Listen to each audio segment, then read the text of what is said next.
Good afternoon, folks. Ryan Gonzales here with Becker Properties. I got a special guest, Mr. Plascencia with Alliance Surveyors. Aaron's been in the business for a while now. I want to say about, 15 years or so. Right on. 15 And years. there's a lot of questions revolving surveyors, whether it's important to get one or not. What is a survey? Aaron's here to answer all those questions. He's got a couple of good stories for us as well. So, Aaron, I just want to start from the top.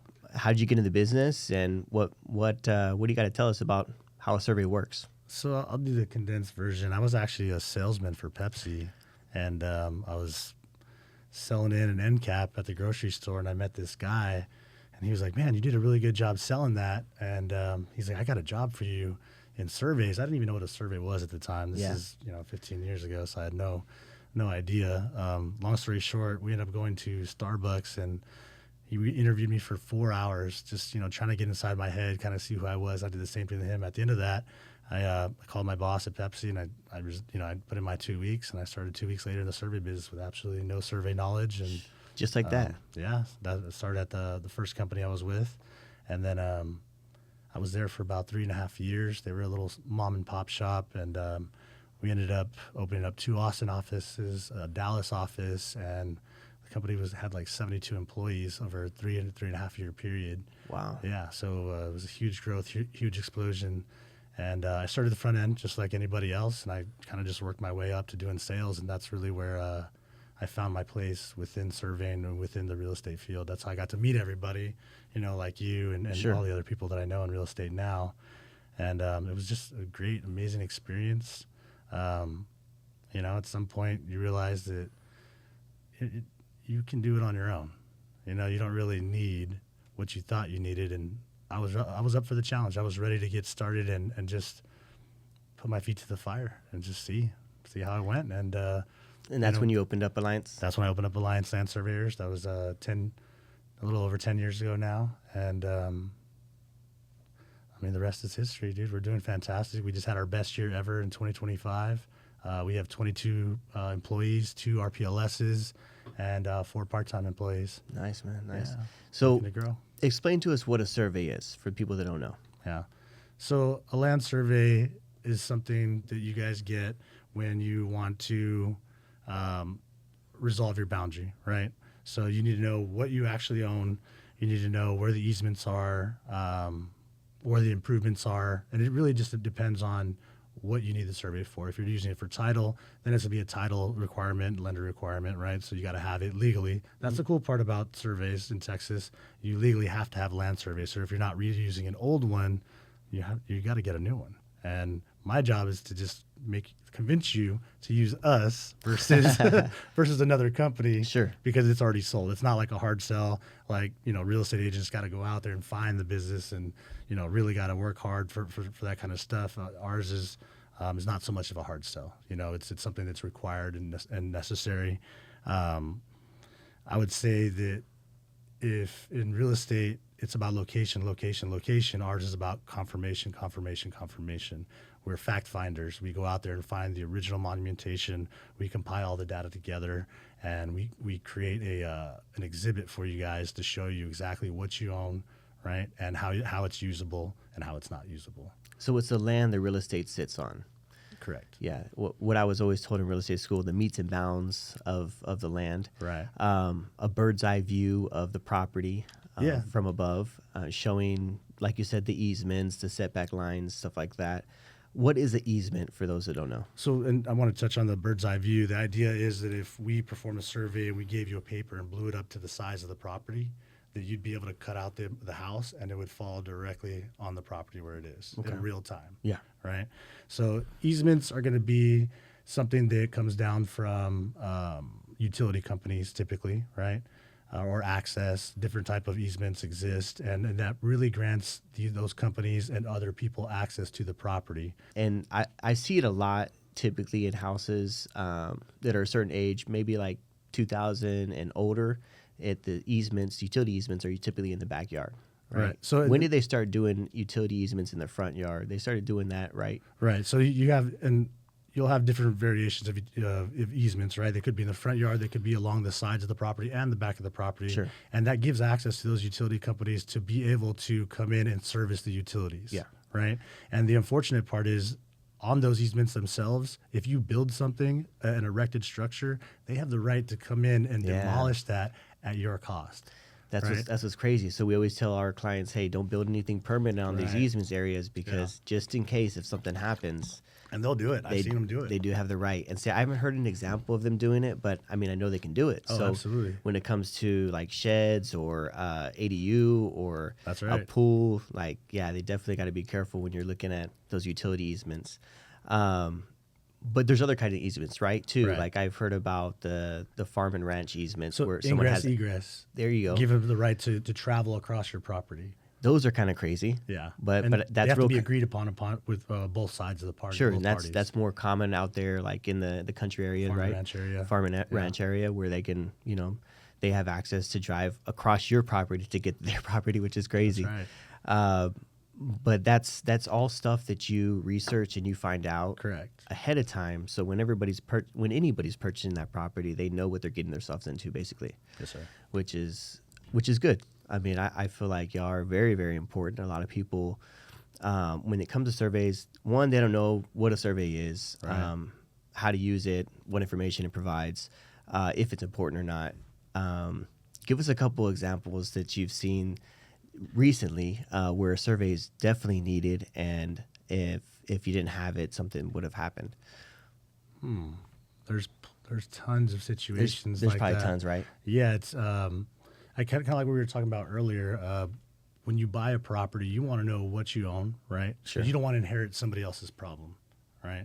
Because if you don't get a survey, if you opt not to, or you sign that T47 on good faith that the 20-year-old survey is still good to go, well, we had different technology back then compared to what we have now, right?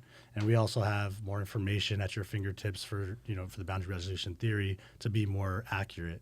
So if you have a boundary dispute with your neighbor and you didn't get that survey, well, now you've inherited that problem where you might end up in court over, a couple inches of something crossing over your boundary line.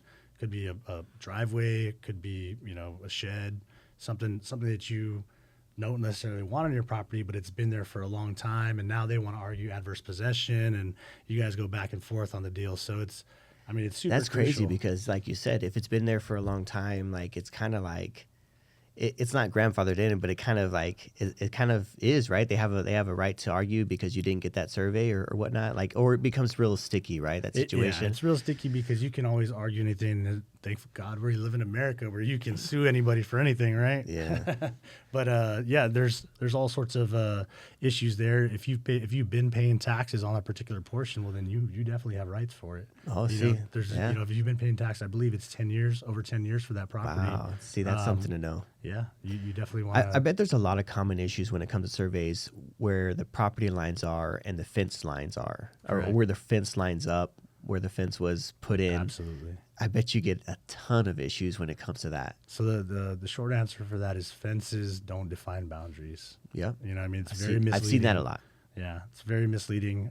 It's often that, you think that where your fence is your boundary, it turns out it's either a foot inside or a foot outside. The cool thing that they've done, talking about easements and stuff like that in the more recent years and updating, the traditional utility easement space, is they do these easements where you're now able to have a small wiggle room of space where your fence can be a foot off or it can be 2 feet off, whatever it is. Oh, there's like a variance. Yeah. So, and that protects people from, human error, right? Okay. Because the fence guys come in, maybe they didn't get a survey, or maybe they did and the fence guys just weren't as experienced as they needed to be, so they put in a fence and it's a foot off or whatever the case is. Then you don't have neighbors arguing and ending up in litigation over a foot of fence difference.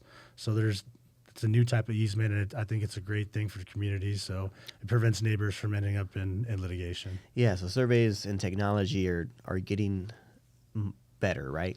100%. We have robots in the field now. Yeah, a lot more accurate. Yeah, okay, definitely. Let's touch on that for a minute. Compared to when you first started to now, how has stuff changed? Man, a lot, right? So much. when we first started out, I was, buying secondhand equipment and working on it myself, like looking at manuals, trying to fix things, and just, You had to get in the field, right? Yeah, I had to figure it out because I didn't really have a choice. I didn't have enough money to go out there and buy the best stuff just yet. Fast forward 10 years later, we have the best equipment in the world, and it's stuff I can't work on, if you're talking about a total station out in the field, I mean, those things are robotic. They follow you. We're used to have a 2-man crew to operate that machine. Wow. Now you can go out there and you have a controller and you just move all around and that thing will follow you in the field, right? So it's more efficient. It's faster. It kind of eliminates the human error with communication between two people, like, move over, Okay. stuff like that. And then the GPS units that we use are state of the art. Before they would talk to like 12 satellites, right? But ours talk to like 46 satellites now. That's awesome, man. Yeah, so the triangulation is incredible. Not only that, you've probably seen the guys like trying to bubble it up and balance it perfectly, right? Because you before you used to have it level, completely level. Okay. Now the technology, we have tilt compensators, right? So before, where you had to like make sure it's perfectly level to get that awesome, amazing shot. You could be at an angle. You can hit a house corner from the side. Wow. And it'll automatically triangulate using all the satellites that are all around directly to the tip. So technology's allowed us to become quicker and more accurate. And easier, it sounds like. Definitely easier. Saves a lot of headache. But the prices are still going up. That's right. Yeah, I mean the equipment. Well, that technology is expensive, right? Yeah. Yes, sir. To be able to do it pinpoint accuracy now, I can imagine. We were just talking about that. A car. Yeah, I mean, sheesh, man. That's good, man. That's really good. So let's answer some of these questions. Where do you want to start? Something that comes out to you? Well, I'm really excited to talk about one of those stories. Oh yeah, let's talk about them. Which one did you like? There's so many of them. Actually, let's talk about The bull one's pretty interesting. We'll touch base on that Okay. one too. I do want to touch base on the 13-acre issue because it's a common misconception that the surveyors only survey the subject lot, right? I think a lot of people think like, oh man, it's just 4 corners. This should be easy. Why is it taking you guys so long? And why do you guys have issues? And why potentially why is this holding up closing? Because we're all on deadlines. Sometimes it's not right? as clean cut as you wish it would be, right? Yeah, absolutely. So this 13-acre property that we had ended up being a monster in itself. We ended up surveying 148 properties all around it, and probably about 400 acres just to resolve our 13-acre boundary. We took a huge loss on the job, spent days and days and days The time, right? on the research, because whenever we do the survey, we research our property, our subject lot, of course, right? But then we also have to research the adjoiners to, make sure that there's no overlap, because our deed might be clean cut. Sure, it all looks great and sounds great, but we're fact finders. We have to be able to prove everything we do. If we can't prove it, then is it really a fact, right? So it's kind of like in math, you have to do a proof, right? So for us, we don't just survey our 4 corners. We go to the right, we go to the left, we go to the front, we go to the back. We have to honor the right-of-ways as well. The right-of-ways in front of the roads, there's like 60-foot right-of-way, and we have to make sure to honor that as well. So if there's not 60 feet, well, then it's getting taken from the lot on both sides. It sounds like sometimes you may not just be necessarily surveying one property, because you kind of got to survey the other properties around it to make sure that one property is super accurate, right? If it's touching 5 different properties, well, you got to make sure all those other 5 properties are good as well, right? Yeah, we call them witness pins. We have to find other pins on other lots to prove our four corners.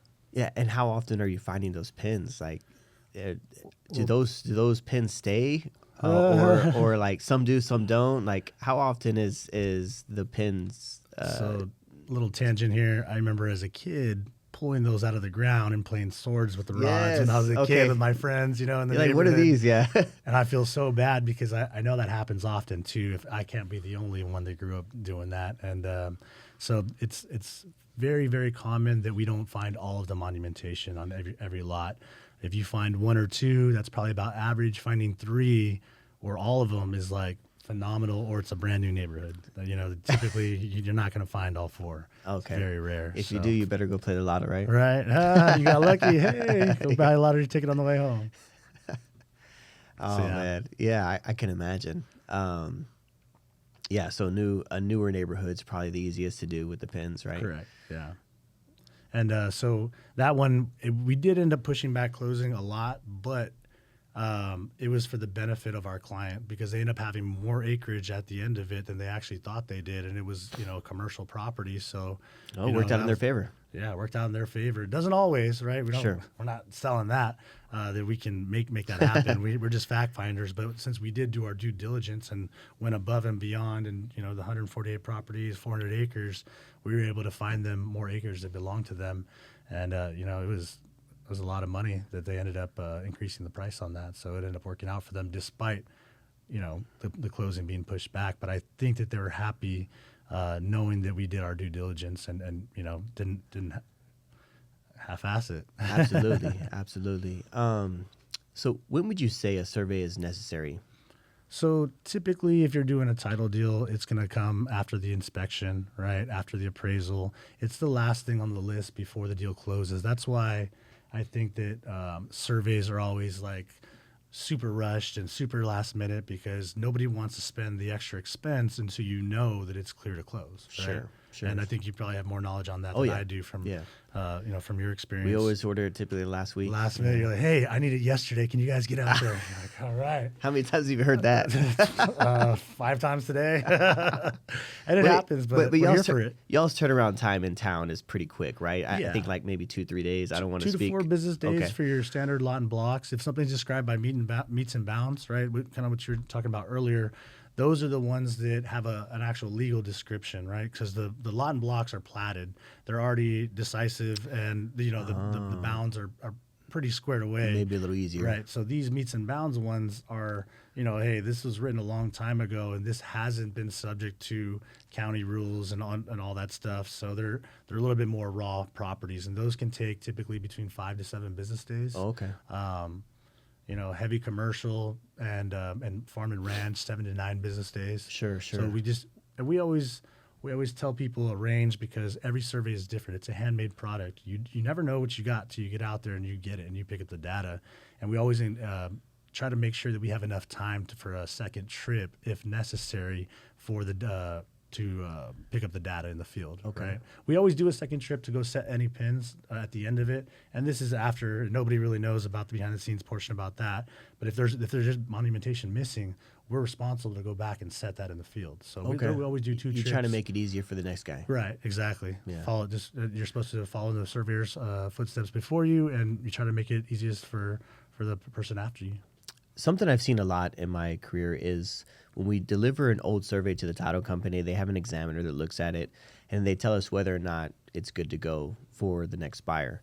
What are they looking at specifically to tell us whether or not it's okay for the next buyer? I wish we had somebody from title because I honestly Right? don't know. You don't know? just Okay. know. So What I've been they're- told from them is they're looking to see how old the survey is for one, and then also on the T47 that they have you deliver with that survey, has anything changed structural? Right. Has anything been added in the backyard? Has any structure changed? Has there been an add-on, whatnot? Right. And so like you sign that, it's notarized, the T47 saying no, nothing's been changed. And then they also look for the seal of the engineer or RPLS. whoever does the survey. Yeah. And that's all I've been told about the examiner. Like that's what they look at. I wonder what else. I don't really know their qualifications to Right? be able to evaluate a survey. And I mean, lawyers can do it. They interpret legal documents all the time, and that's something that I know that they can do. I don't really know the qualifications of an examiner, but I know that they're very knowledgeable, and they also use CAD to draw up the program or to draw up the boundary to make sure it closes, right? Because what you don't want to do, is dilute title. Right now, you're insuring something that you're not exactly sure, whatever the case is. Because they're on the hook for that. Exactly. They're the ones that are on the hook at the end of the day. So they do their due diligence, but I'm not exactly sure what they look for or anything like that. I know that we get comments from time to time where they prefer stuff like a certain verbiage to be written for their policy, right? Okay. And we always do our best to help them accomplish that. But sometimes we have to hold our survey rules first, right? So sometimes we can't always do exactly what they want to, but we can usually meet in the middle somehow. You know? Okay. So that's one thing I was dealing with yesterday. Give us an example of that. So we had a lawyer out of Arizona, the title company's in North Carolina. And we're doing a huge commercial deal here in town from out of state investors. I'm talking to this guy. I'm like, man, I've been a part of over 50,000 surveys, and I've never heard of somebody wanting us to put the vesting deed on the actual face of the survey. And he's like, well, I've been a lawyer. I'm not a spring chicken here. I've been doing law for 30 years, and I've never had a surveyor write their own set of meets and bounds. And we were just going back. I was like, hey, man, like, I feels like we're not going to agree on this here, and I just want to see how I can help you get this deal done. Can we bring title in on this conversation? We had to bring title in, and title's like, well, I don't agree with either one of you. Oh, sheesh. They're like, we want the vesting deed and your set of meets and bounds on the survey itself. So I was like, you know what? I kind of looked at their credentials, and I go, this is why. We have different rules across different states. So Arizona, they always do the original vesting deed, right? And then in North Carolina, they do both. And for us, we honor what was physically surveyed out on the ground today, this day, right? So there was a little bit of a struggle there to get them what they needed, but ultimately we came to the conclusion, all right, cool, let's satisfy title. We can do this. We can do a page 2, and we did a page 2 reflecting both the vesting deed as well as our meets and bounds to satisfy all parties. Every state's different, right? Yeah, and they were able to get their deal closed, thankfully. But it was just something, 50,000 surveys later, I have never heard of that. Yeah, so you're only licensed in Texas, Correct, to do the surveys? Yeah. Okay. And I mean, as you've seen, every state's a little different on how they I didn't realize how different. how they do it and what they need, right, as far as title and stuff like that. Oh man. What's some red flags that investors and builders should look at for a survey? Anything that pops up in mind? Yeah, so a red flag is you're gonna notice right off the jump if you're looking at the survey. It's either gonna call out encroachment, and the call outs will indicate whether it's 1 foot out or 1 foot in. And believe it or not, it happens all the time on older lots, especially in infill lots, right? That you'll have other people who built their properties over the property lines, and it'll stick out like a sore thumb on a survey. You'll see the corner of something going past the red boundary line, and that's a super red flag. Like, hey man, you're going to be inheriting a problem here. That's going to be a big deal. How often do you see that? I would say at least once every 300 surveys. Oh, okay. Yeah, so probably like 20 times a year.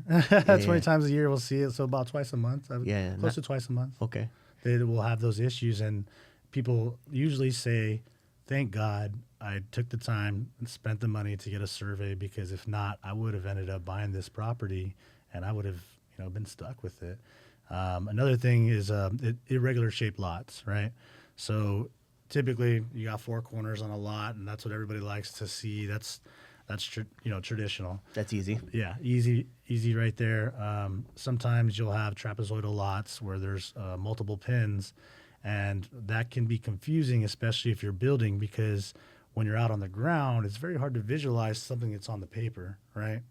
And visually we see 100 yards, and you think it's like, oh, this is a straight line, but unless you're actually holding a compass, you're gonna go off track. It's just we're not as in tuned with the earth as to be able to follow a straight line on the ground. So if you have multiple pins, let's say you have a corner here, and there's a midpoint, some people end up pulling off that midpoint, and they build their foundations onto the neighbor's lot because they held the wrong point. Oh, wow. You know what I mean? And they're like, well, we measured everything from the front. So instead of it being, built straight this way, they measured it from the front but held the back corner. So now you have the house tilted this way, and it's crossing over the property line like that. Wow. So that's what you end up seeing. That's how you end up with those red flag properties that you want to be on the lookout for. And this might be people that are not really pulling their own surveys or doing their own surveys. They kind of are guessing what their property lines are. Right. Or like you said, using the wrong point of reference. They're not walking it off, man. Like, even if you if you pace it off, right, it's about 3 feet every time you take a big step, and you can get pretty close. That's how we train our guys to walk things off. If the lot's supposed to be 100 foot wide, well, then you're going to take 30 something steps, right? To get to that point where you're going to, to start looking for the next pin. Gotcha. You know what I mean? Because we go out there with, no data. We have to gather it ourselves A lot of based times, off right? of maps, traditional maps and, original plats, or if it's not plats, off of a written description. So you're like, okay, that's where it's got to be real 50 difficult. foot from the oak tree. Oak tree's not here anymore. It's like, okay, great. You know what I mean? A pipe in the ground, and like, okay, I got to find this pipe. We use some high tech metal detectors, but so I mean, if you pace things off, I think that's going to save you a lot of trouble in the long run. Of course, if you have a long range measuring tape or a measuring wheel, definitely, a benefit there as well. So I mean, you see the encroachments quite often. I mean, it doesn't sound like all the time, but when you do that, when you see the encroachments, you just tell the investor or the buyer or whatever, like, hey, you're gonna, you're gonna have an issue when it comes to this property because of whatnot, this and that. That's right. And then sometimes, how do they resolve that? Like, a lot of them move forward, or a lot of them just back out of the deal? So it depends, the value of the project, right? Are they going to be able to resolve this quickly and easily? And there's a couple of different ways to do that, right? So you can do what's called a save and accept clause, right? And that's a deed that you create where you're saving, and this is if you're able to make a deal with that with the adjoining lot, right? So you might, hey, look, we've already put the foundation in, and your lot's pretty big. What we'd like to do is save this piece to ours and accept the back portion that's not built over to you guys. So the property line ends up shifting to look like that. Okay. You know what I mean? So now it's not exactly a rectangle, but everybody still gets to maintain their same amount of acreage, and there's typically a fee involved to pay the other person. Yeah, that makes Right? sense. So then you can, and it might be $1,000, might be $5,000, depending upon, how much is the slab, how much was that slab work, how much is it going to cost to move that thing. Yeah, how much is it worth to you, right, to have that? I want to talk about Carlos's situation since he's not here. Oh, yeah. He had an interesting situation where someone started building on his lot. That's right. And they tore down his fence. Yep. It was and that's crazy because it's trying to figure out the right word, but just because you have one survey that shows this, you're like gung ho, like, yeah, I'm gonna rip their fence down.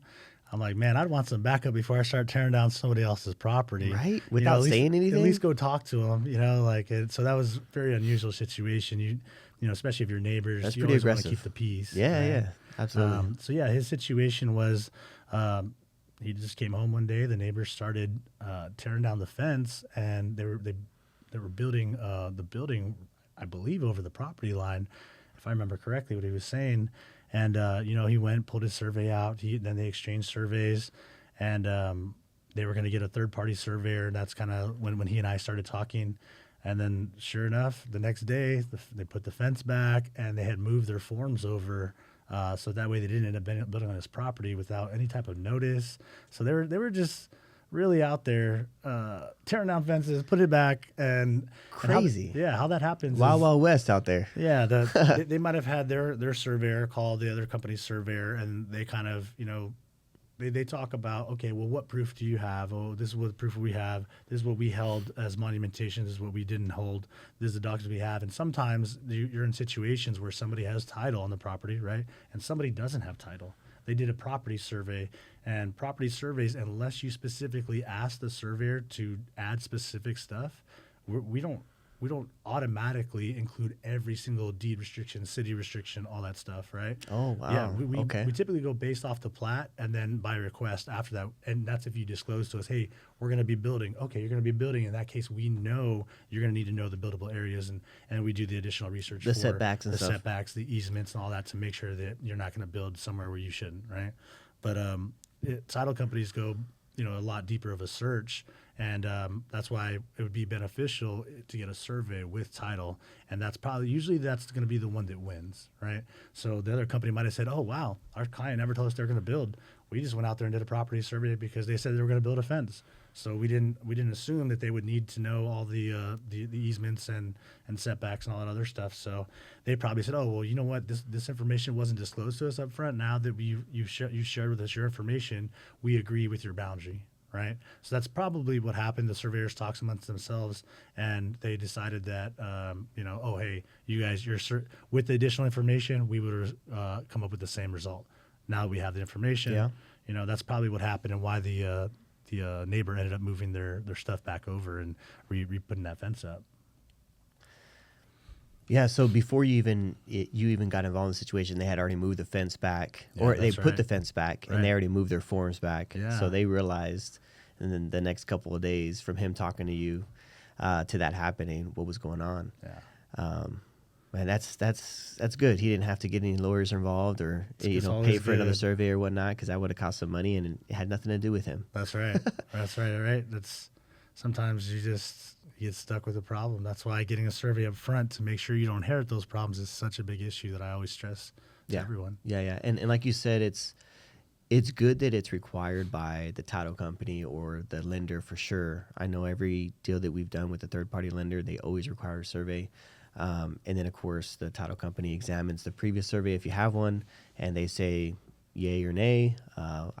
We don't know the specifics on what they're looking for, but from what we know, that's from what I've seen in the past, they've been pretty good about knowing whether or not it's a legit survey and okay to move forward with.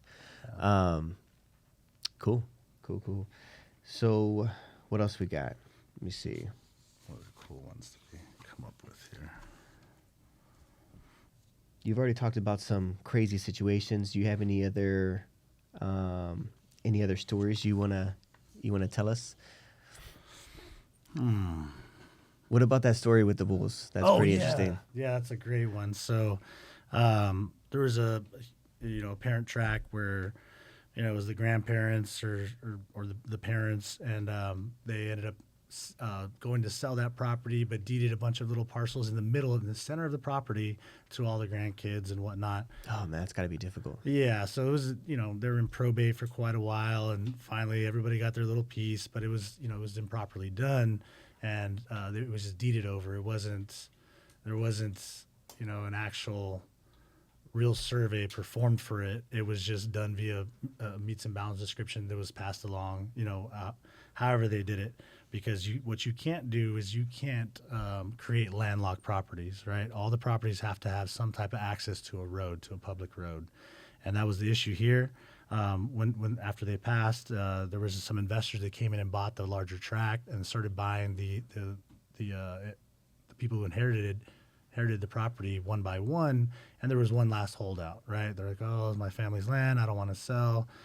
But unfortunately, it was pretty much landlocked, right? Yeah. And because it's landlocked, they couldn't access it. So they were kind of put in between a rock and a hard place where they were forced to sell because they didn't have any legal rights because there was no ingress, egress, access easement created for that property. Like I said, it was done quick in a hurry.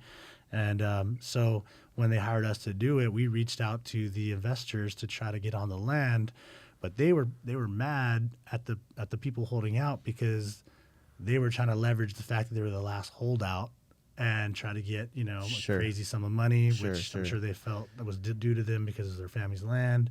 So unfortunately, the investors were not on our side. They did not want us to survey it.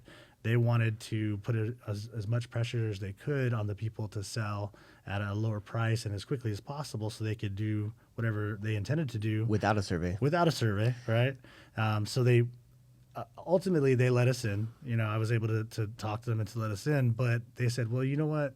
We're going to have bulls. We're going to let all our bulls out onto the property, so enter at your own risk. I went out there with my truck with a 45 on my side just in case to try to scare them away, but there was bulls everywhere, man. It was crazy. I couldn't believe they were like being that hard on us. I was like, man, like we're just the guys that find the facts, man. You can't just put them up. They're like, no. They were just mad at the whole situation, and unfortunately, when people become emotional about deals, they end up doing some not so nice things, and it was pretty scary cruising around, and the bulls are to the right, to the left, and we're having to wait to jump out of the truck and go get this thing surveyed. So, but it was a pretty cool experience, and luckily no one was hurt. Right? That's good. No bulls were hurt in the making of the survey. Yeah, you didn't have to shoot any bulls. Yeah, that's thank good. God. I don't know if a 45 would have stopped them. Probably not.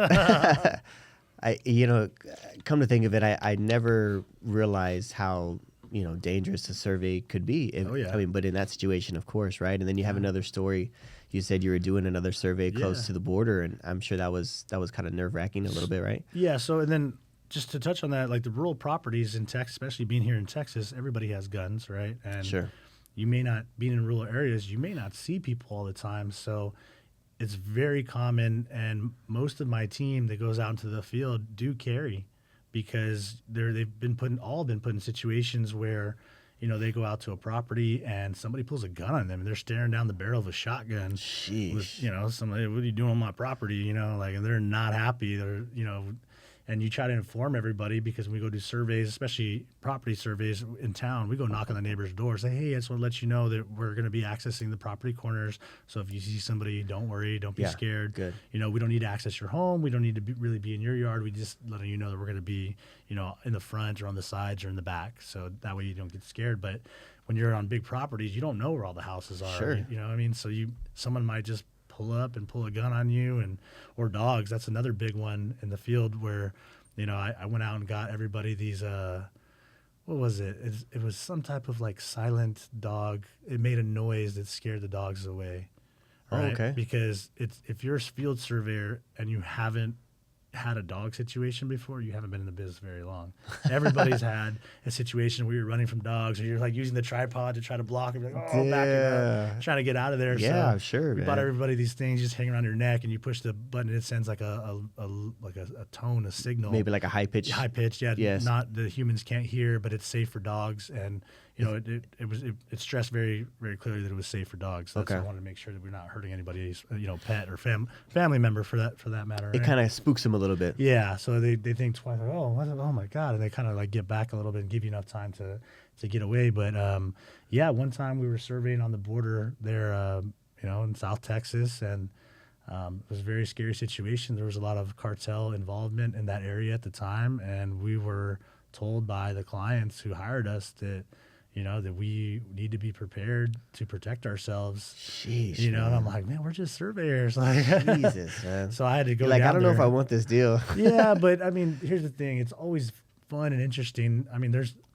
surveying is not just the guy in the field, looking through the thing. People are like, oh, with the tripod, it's not that simple. You have your research department where you can go back and look at the documents from the 1800s, handwritten in cursive with measurements in varas. Varas is an old Spanish unit of measurement that's, it's not feet, it's not inches, it's old school, right? So then You have to convert that into. Yep, you have to convert it every time. And so then you have your field guys, the ones we're talking about now. Then you have your drafters, who are like your computer guys, who actually take the field data and create the exhibits so that you can visually see everything that was constructed. Like I said, it has to be so accurate so that if we blew it up to the side, depending on the paper, the size of the property, it would fall directly on the lines, on the property lines, and the house cutout would be perfect, right? Good. So, and then there's different parts of surveying that I really enjoy. And it's always fun to uncover certain things, or like check out those original, meets and bounds of the country, right? Because now you're dealing with Louisiana Purchase.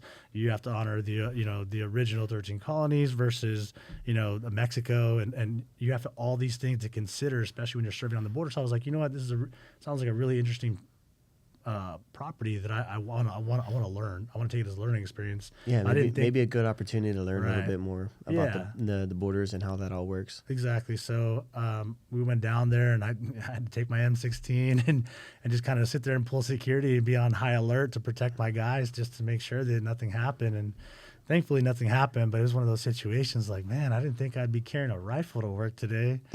I was kind of scary, but it was a cool learning experience, and a good thing to have in our back pocket that we survey on the border.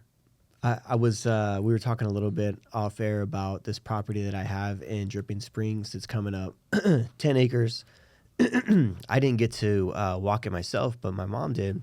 And when she showed up with the client, a neighbor came from I don't know where, but basically said, hey, this is my property, actually. Like, I'm already in the process of purchasing it, or it already got purchased by so-and-so or whatnot. So you have neighbors telling you all these different things, I'm sure, whenever you go on a property that you think you're surveying, right? That's right. And so I'm sure you've had some crazy stories when it comes to that. Yeah. When these properties are being inherited and passed down, which this one was, this is why we need a survey for sure, because we just don't know exactly where the lines are or what we're trying to sell. And then also these neighbors that have been here for years, and maybe they got property passed down to them. Now everything's all mixed up. There's some handshake agreements. Handshake deals, man. That's the one that's there's big deal out there. he said, she said stuff.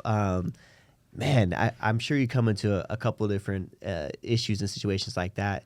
Tell me about one that comes to mind. Excuse me. I want to hear about that. Yeah, so there's always those considerations for handshake deals. That's one of the biggest things that happens out there. And, you know, a long time ago, people would often show their family, like, you know, hey, I'm going to show you the property today, especially when you're a kid. You know, it happened with me growing up too. Hey, this is what we own. You know, kind of like Lion King, like everything the light touches is ours, whatever. So they'll be out there and they'll take you to all what they believe their property boundaries were. So now it's passed on from grandpa to son to grandson.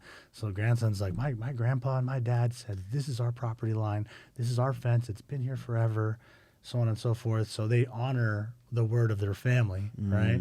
Not knowing that, you know, grandpa hit some hard times. He made a handshake deal with the neighbor to get some cash flow for the farm or the ranch, whatever the case is. Man. And, you know, they didn't exactly file it, but they did a little agreement on paper. So now you got families like, oh, I got to go through my grandpa's stuff to try to find that document. So is that a binding document then? It is. It is. Okay, Yeah, okay. it can be held, and most of the time they do find it. Believe it or not. Wow. I would say 90% of the time they do find those deeds. Those As long as it's recorded or not recorded, but It's not recorded, It's in writing, and they do maybe honor them. maybe it has their signature. Then maybe Yeah, absolutely. could be honored. And so we would honor that if they were able to provide us some type of documentation, even though it wasn't recorded. And typically, they're able to resolve it pretty simply, right? Do the surveys get recorded?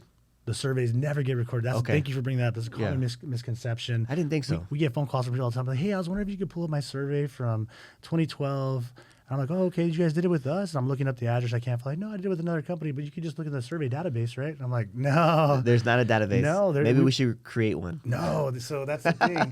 There's a little bit of a liability issue there, right? Okay. Because sure, you're on the hook for whatever you say is there, right? It's a private deal, right? Every single time we do a survey, we do it for you, right? Okay. And we don't want to share that information with everybody else because it may change how you negotiate the deals, right? It may change, a lot of different aspects of the deals that are coming up, and you definitely don't want everybody else knowing, especially if you got a survey and you know there's an issue. That you kind of want to like, oh man, I'm almost there. I'm almost there at that 10-year for adverse possession deal. Okay. I've been paying taxes on this. Like I want to keep it. Like it could be used strategically. Some people might not want to have that disclosed. Right. Exactly. Okay. And it's something that we don't do. So if you put it, for instance, if we were working on a deal and your opposing counsel called us up and asked, hey, we want a copy of their survey. We never disclose it. Oh, yeah. See, We never give it it's to something them. that we have to share to them. Correct. Yeah. That's always how it is, too. Yep. Yeah. Typically, we will send it to the person who paid for it or send it directly to title, right? That's good to know. Yeah. That's really good to know because I know there's been situations where I've asked or tried to find a survey for my client, but at the end of the day, I've never had a survey company give me a deal that I wasn't a part of. Right. Which makes sense. That's their survey, and only they should be allowed to give it to you. Sometimes you want to show all your cards. Yeah, that makes sense. So typically, how do people find a survey if they know they've had one before? How do they typically go about finding it? So if it hasn't been done with you, where would they go? The title company? So they would either go back to the title company, right? If they're the seller, then they're going to have probably printed documents from their last closing when they purchased the property, and it should always be in your original closing docs. Yeah, that's what I've seen. Okay. Yeah. So they're going to want to go back to that file. If they got it printed out in a nice folder from the title company, it's probably going to be in there more than likely. Yeah, since I started back in 2013, 14, I've always pretty much had a digital copy and a paper copy that I've got with the closing documents. So a lot of the times I would save all that stuff so that if it ever came up again where they wanted to sell the property, I'd always have a copy of their survey. That's right. Or at least know which title company to go to ask for a copy of their survey. But a lot of that stuff gets lost, right? Right. I mean, in the surveys these days, what do they cost?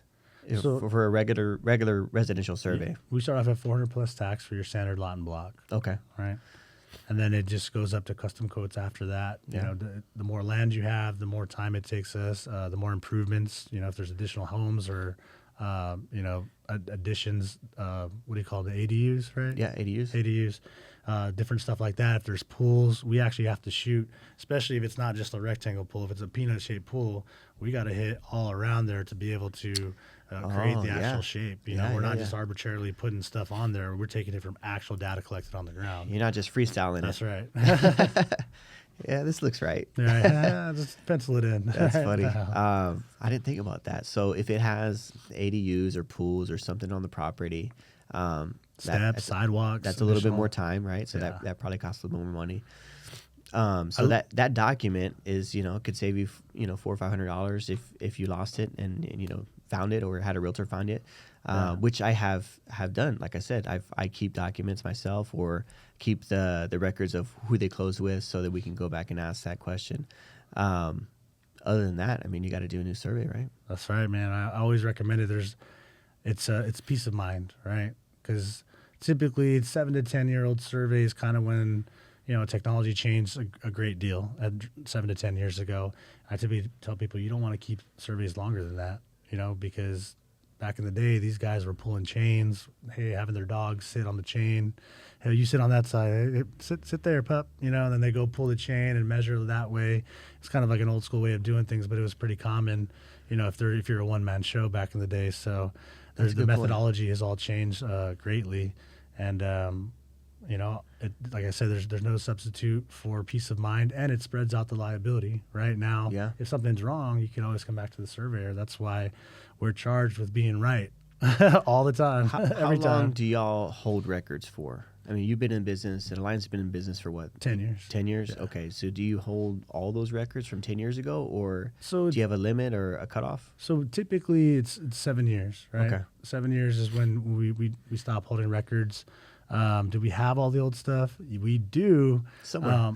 No. So, yeah, when we first started, I was a paper business, right? Probably shouldn't have been at the time. I was just a little behind the times. 50,000 surveys. Yeah, that's a lot of paper. Dude, we had a whole room full of just paper files, and we eventually switched over in, I want to say 2019 to digital files. So that's about 7 years when we keep all the digital files back for it. If somebody asks for a really old one, I mean, man, number one, we may not find it. Could have been misfiled, and you know, just they're just old stuff. Sometimes it takes me 2 weeks to find them, but if they're big ones and super important, or I knew that they said they asked me to hold on to them, I have like an area where like, hey, we're gonna come back to this one. We're gonna need it soon, or whatever the case is. So as long as they give us enough time to find it, I'll always do my best to go back and find those for them. Yeah, but I mean, after that time, that 7-year, 10-year period, it might be time to get a new one, anyways, right? Correct. And I want to ask you, how often, since it's changed so much, how often are you finding properties off? Like, even if it's by a little bit, you find them off, like off the lines so majority of the time, or? I will say this. You always have a record, right? A record of what is supposed to be out there, and then you have a field measurement, right? So you have a record measurement and field measurement on the survey, and they're always going to be slightly different, right? So a red flag is if you have a survey that matches exactly what's on the plat. No two people do things exactly the same. That's what I was going to say. And the margin for error is about a quarter size, right? So you're going to line up 3 different survey companies. They're all going to give you something a little different. Slightly different. Okay. That's right. So that's nothing to worry about. That's standard. That's industry standard. Okay. You know what I mean? Like I said, a quarter difference in this corner, a quarter difference over here. So now you have, you know, a couple tenths off and every call. Right? That's standard. Nothing to be alarmed about. That's not a red flag. It'd be a red flag if they are perfect with the old ones. I would question if they even went out there and did their due diligence. I mean, sure. I mean, that makes a lot of sense. Yeah. Is there any questions that a buyer should be asking when they're purchasing a survey from you? And they're looking at a couple different companies. They're looking at costs. They're looking at, you know, who's local or whatnot. Is there some questions that can kind of help them decide which surveyor to go with? Because you said you all have some of the best equipment out there. That's right. There might be other survey companies, I can only imagine, that maybe just starting out, don't have that technology. Right. Is there certain questions to ask to know whether or not you're going to get the best, accurate, most survey? from that surveyor? I will say that it makes the whole transaction way more smooth when they know exactly what they need, right? Because half the battle for us on the sales side and up front with customer service is explaining to people, in depth and detail, what our surveys are. Like that's why we ask so much questions up front, and we want to make sure that we're getting the right product, right? So if they are able to figure out exactly what they need, then the process will be so much more smooth and they'll get exactly what they need. Yeah, if they're looking for something specific, right? Right. They have a question about a certain line Yeah. or whatnot. Right. Or sometimes they'll tell us, hey, I just want a survey. And then we give them the survey and they call us back 2 weeks later. They're like, hey, nobody marked my line. And we're like, well, we mark corners, right? So we don't mark the line all the way down. Yeah. Right. We just mark the corners and based off of the survey requirements in the state of Texas. So sometimes they will omit certain information like, well, I got the survey for the purpose of building a fence. Right. And you may have tried to ask them in several different ways, like, hey, well, what are you going to do? Oh, I just need the survey. Like, hey, how fast can you get it? And their priorities are different at the time. Right, coming back around, Or price, right? right, or yeah, oh, you guys are the cheapest. Go ahead and do it. Go ahead and knock it out. I need this quick, whatever the case is. But they're not really disclosing what they need it for. Right, so that's a big deal. If they're able to disclose as much information as possible, the more information we have, the better job we can do. The more we can tailor it to their needs, right? Because if you're building a fence, then you're going to need some midpoints. It's very, very common that the fence guys will ask for, a midpoint every 50 feet or every 100 feet, depending upon how long the draw is on the sides. So if you're telling us up front, hey, I'm going to build a fence for this, then we can ask those questions. All right, great. Do you have a fence guy already? All right, great. Hey, do you mind if we call them and reach out to them to see what their standard is? Or, we try to, be accommodating as much as possible, or they can just reach out to them directly and figure out like what kind of midpoints they need. Some fence companies are really awesome. They might only need 1 point in the middle and they can do it from there. Some of the other guys, they want to make sure they're more precise. Some of them ask for every 25 feet. Right, it just depends on what the preference is of the fence company in order to ensure that their product is accurate out on the ground. So knowing exactly what you need is going to be one of the biggest ways to make the deal go smoother for everybody and get exactly That what sounds you need. about right. And that's super important to know where those lines are because there's building setback lines, right? When it comes Correct. to fences, or how far back you can build, how close you can build to the street. So that's definitely super important to know. And for people that don't know, the building setback lines is what it just what it sounds like, where you can actually build on the property. And because if you build on those building setback lines, what can happen? So setback lines are a little bit different than easements, right? Easements are generally for access for utility companies and all that stuff. Setbacks are typically for aesthetic purposes, right?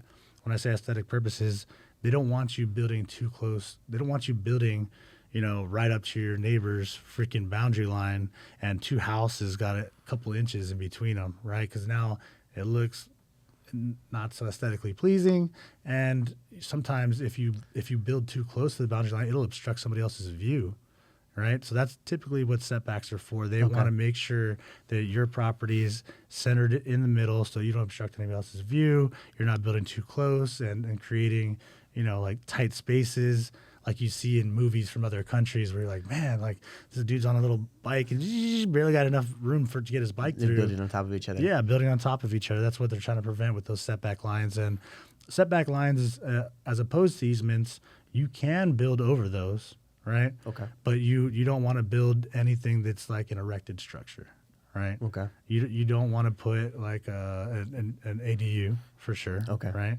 You can build like if you're trying to put like a basketball court and concrete in the back, then that's perfect. You can build over those setbacks if you want to, because it's not obstructing anyone else's view. Okay. And you're not, you're building something that's on the ground that's close to their neighbor's property, stuff like that. Now, can the city do anything about you building over setback lines, or can the HOA do anything HOA. about? The HOA, they could ticket you. They could ask you to, to correct it. But typically, if they're not erected structures, they won't give you a hard time about it. And I'm assuming typically to even build originally and pull the permits and get those permits accepted, they're going to make sure that you're not building within those setback They're lines. going to want a survey. Yeah. You have to get the survey submitted to the HOA. Yeah. For approval Okay. to build. And we talked a little bit about utility easements earlier.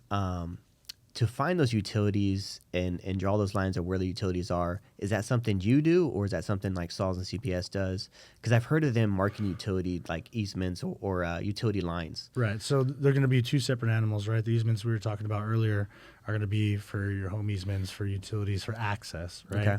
Because most of the cables and pipes are all underground. Yeah. Right. So we don't use ground penetrating radar to pick those utilities up. If they want those marked, then we call 811, and then that's when SAW or the appropriate Gotcha. utility companies will come out and they will use that, and then they will mark on the ground with spray paint, and we just pick up the spray paint line. So when you see those are typically done for like commercial properties, or if it's like a lot just downtown and someone's going to go to build, they need to know, well, where's the water line come into? How far is it to water? Yeah, so you don't hit that. Right? Or for building cost purposes, you want to know, okay, well, it's 100 feet from where the house is to where my nearest plug-in is, so that's going to cost, and you do square feet. Build. I don't know the exact formula for that. Builders would know that. So that's typically when we pick those up, and it's very rare on residential properties that we will call 811 to do that unless we know there's a build. That's why it's important to disclose everything you're doing on those properties to make sure that we pick up all the proper stuff. So y'all do assist with that too. If you know that there's going to be a building built coming up on that structure, then, or on that lot, it's then a free service, the 811. So you could easily call and they'll come out. I think typically within 48 hours they'll get out there and they'll mark it. So we'll pick it up, especially for those big commercial properties where every dollar counts. Good, man. Well, I mean that's definitely good to know, because I'm sure a lot of people don't even know about that service. Yeah. Like this is why I wanted to do the interview with you, because I think there's so much unknown when it comes to surveys. Absolutely. And the boundary lines, and like the biggest mistakes people can make when they're doing a survey or asking for a survey. And which brings me to my next question, is like, what's one of the most expensive mistakes you've seen someone do when it comes to surveys, or not do? Like if they didn't order one, or they went ahead with one and you told them something, but they just disregarded it or whatnot. Anything comes to mind? Not necessarily, because we're fact finders, right? We don't give advice. That's one of the biggest things we try not to do, because we're not lawyers, right? Sure. We don't want to steer them in any direction, because since we are professionals and we carry licenses, we do carry the liability of steering somebody in a certain direction, right? So we present the facts and we tell them, these are some options that you can do, but we're not going to tell you which one you need to do. So typically, once we get to those points where people are making mistakes, then that's kind of like where we back off and refer them to a real estate law attorney or something to that effect, because we don't want to tell them the wrong thing. Sure. We're experts and professionals in surveys. We're not experts and professionals in resolving matters of law. So I'm sure there's situations where you've had to get an attorney involved, not necessarily you, but maybe one of your customers. Does a situation come to mind? Yeah. So here's the thing that happens often. People will be under the impression that they're at a loss in some regard, right? And it could be for various different reasons, but people will retain lawyers pretty often because they don't understand what we're actually liable for. Typically, if the boundary doesn't change, right? If we give them a boundary survey and then we come back, we're like, oh, actually, it's over here. It's 2 feet this way. Well, then we're at huge liability. Right? Sure. And we're in a lot of trouble. We may end up buying that property back from them, right? Which has never happened, thankfully. Thankfully, never That's happened. good. Yeah. Yeah. You have some good employees. Yeah, thankfully. And it's all about checks and balances. Sure, right? sure. But if there's something on the inside of the property and that people tend to think that, we're wrong, right? But the thing we're liable for is showing them what they own on the ground, so it happens where people do retain lawyers for, various issues. But it's typically is because they don't understand the survey rules, right? Because I mean, we're bound by a Sure. Texas Land Surveying Board, and there's tons and tons of rules that we have to follow every day with every survey, and we have to be right, and that's what we're known for. You know, we're not in the business because we're wrong. We're in the business because we're right. Yeah, absolutely.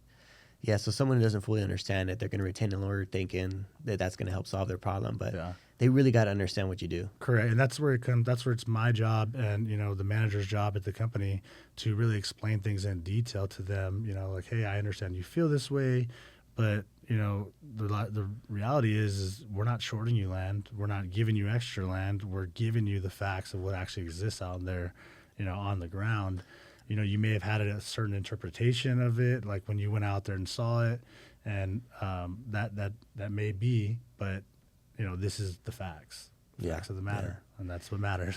You ever been yelled at on the phone? Oh yeah, man. I say sorry more times. I'm like, I don't know what we did wrong, but I just apologize for the experience they're having. If they're not having an awesome experience, then I want to turn that around. I want to make sure that that they're getting the best service possible from us. And maybe somebody on my team didn't do a good job of explaining to them in depth and in detail, or maybe we didn't listen. Maybe we already know the answer because we're in surveying and we do surveying every day, and we just didn't give them an opportunity to voice what their real concerns are. Sometimes that happens. Everyone's human.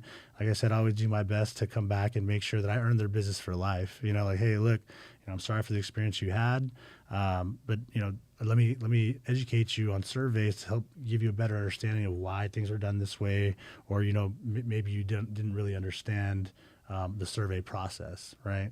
Because we come back sometimes on other trips to come set monumentation. People get scared. Why are you back? Did you change something on my survey? Well, last time I was here, the guy said it was over here, and now it's over here. And we have to explain to them, and we take pictures of everything we do so we can show them, hey, look, this is where it's supposed to be. This is where it is out on the ground now. I just want to explain this to you in detail to make sure that the checks and balances, right? Correct. Like, having to go back and double check just to make sure everything's good. Correct. Yeah, I never realized how much liability there is in the whole business. Yeah, I mean, it makes a lot of sense because you're dealing with hundreds of thousands of dollars or millions maybe. Yeah. When it comes to commercial property, and any little misstep, man, your guys gotta definitely be on point, right? 100%. Yeah. How do you typically ensure that? What do the checks and balances look like on your end to make sure your guys are doing what they're supposed to be doing? So you're not talking about E&O insurance, right? No. Are you talking about quality assurance? Yeah. Okay. Yeah. Quality assurance. So we do surprise checks. We make sure our equipment's constantly calibrated. Every single survey has at least 3 sets of eyes on it before it gets to the final RPLS. Good, right? That's good. I'm sure not every company is like that. I don't think so. I've been with other companies, and 1 or 2 maybe, but for us, we've added extra layers of protection. Good. Where we have somebody that, and we started doing this recently just because we started taking on larger commercial projects where we need to double, triple check because they're larger dollar amount value. Man, definitely be double checking. I don't want to be buying a $10 million building. Sure. For mistakes. So, the field data comes in and we actually have somebody evaluate that data first, right? So that way we know if we need to make another trip out there. And so we look at that data, double check it, make sure it's good to go. All right, cool. Then we pass it off to the drafter. The drafter will initially draw that survey up, then they'll send it to the manager. The manager will check it, potentially send them some red lines to make some updates and changes or whatever the case is. And then it'll go to the RPLS for a final check, right? Yeah. So now you've had the field guy, you've had the gentleman who checks the field work, you have the drafter, and you have the manager who also checks the work as well before it gets to the RPLS.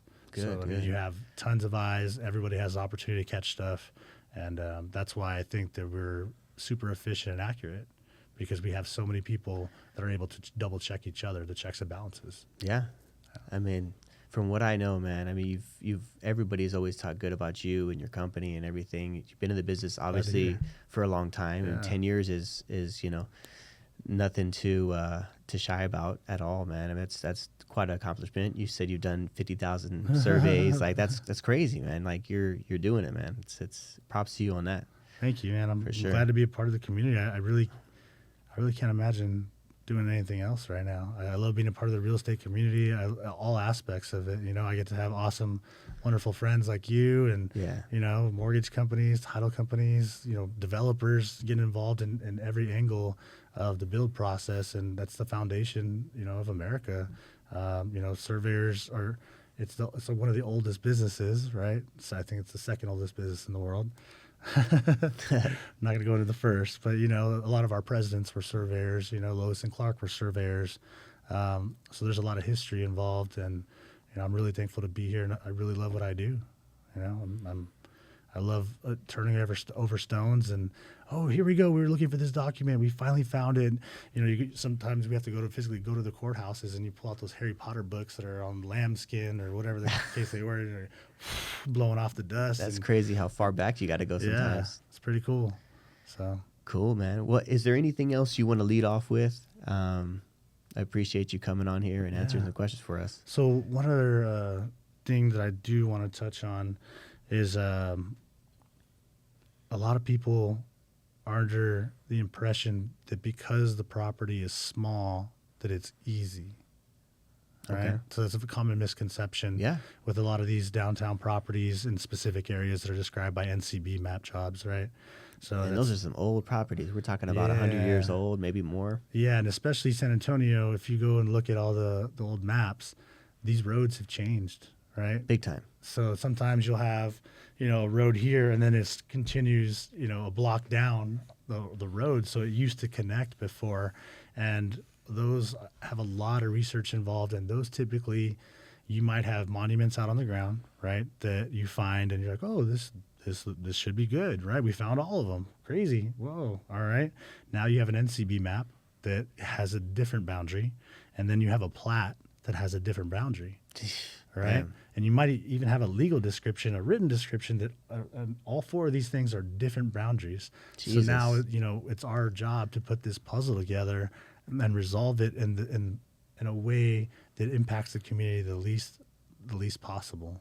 Right. Because we don't want to upset the general public by, the real answer to this problem is that it's, every single lot on this block has to move 4 foot down. You don't want to do that. You're going to upset everybody. It's going to create this huge mess, right? Jeez, So we have to use a judgment call in that regard and really do our research and really survey the whole entire block just to resolve that one little property that agents are like, yeah, it's a 1,400 square foot house. It's square. There's nothing else on there. 4 corners, man. We need this yesterday. And I'm glad you brought this up, man, because I didn't know how intense it could be and how much research is behind it, especially like you said, if it's an older property in the downtown area where all that development has really changed the whole roads landscape. have changed. Man, the landscape, it's crazy. So I just wanted that's a big thing for people to be aware of, that it's just because it seems simple, just because it's a small property doesn't always mean that it's as simple as you would think, right? That's good to know. Something that came to mind just right now when you were talking about just the land and everything, y'all do the surveys to show where the floodplains are? So on our surveys, we always indicate what flood zone it's in. Okay. Right? So it could be an AE, it could be an A, flood zone X, no flood zone, right? So we do y'all that as a indicate that on courtesy. the survey? Yeah, we do as a courtesy. Not everybody does, Okay. and it's not an exact. It's not a flood study. It's not an elevation certificate certifying that it's out or in or whatever the case is. That's what I was looking for, the elevation certificate. Do y'all do those, or is that okay? Yeah, we definitely do. So what we put on the survey that's different from the elevation certificate, we actually certify on the ground that it is in or is out of that specific flood zone. Okay. Right. That affects flood insurance and all that Sure. stuff. Whether they're nice to you about it or not, right? if it's an annoying thing, or if they're mean about charging you a lot. So ours will indicate which map we pulled it from. So we'll pull from the FEMA site, the FEMA flood map sites, The official site, directly, and we'll indicate what that map shows. All right. Okay. So it'll give you a general idea. If you're close or you're concerned about it, then you may want to explore the elevation certificate route. But if you're not anywhere near it, then you don't really have to consider the flood zones. And the elevation certificate, how much does that cost? Or is that an addition, like an add-on to the survey? No, it's a completely separate deal. Okay. And the That probably depends too, right? certification process has changed significantly in the last 2 years. So before, the way we were able to do it, we were at 700 plus tax for those, right? Now they've added all these extra requirements. Now they've added all this, just hoops to jump through. We're at 1,500 plus tax on these elevation certificates. Yeah, they've gone up significantly. Because of the city? Or Yeah, they asked for way more data. I mean, I would say that it's really close to becoming strictly engineering scope, right? Okay. So we do them still, and we don't have a problem doing them. It's just getting so dramatic in how much additional information they're wanting, and I can understand. I really do, because you have to make sure that your property doesn't offset any existing flow, right? So it's almost like doing a flood study that you would do if you're building a house or you're doing a plat. It's pretty close to that, because you got to know for sure, if you put a slab here, is this going to flood my neighbor's lot? How is it going to affect How's the it going to flow? affect around me? And so you got to know your base flood elevation. You got to know the top of your slab and all that stuff, so you can give that information to an engineer. That's where it comes from for the building side, right? So you're probably doing more of these for someone who's going to build. Yes, correct. For someone that's going to build.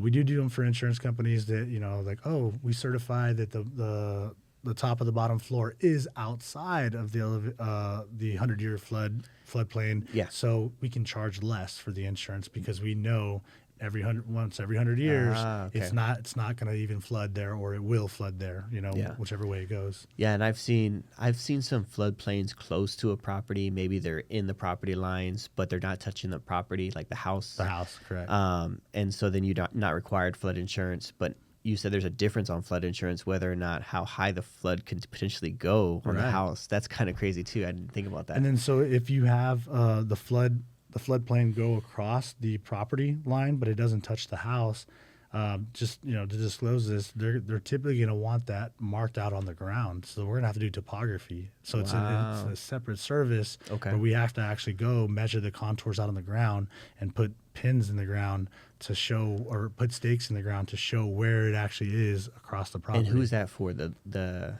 insurance company? That's typically for build side, not insurance Oh, okay. companies. Yeah. For the build side. Okay. Yeah. Yeah, I mean, that makes sense.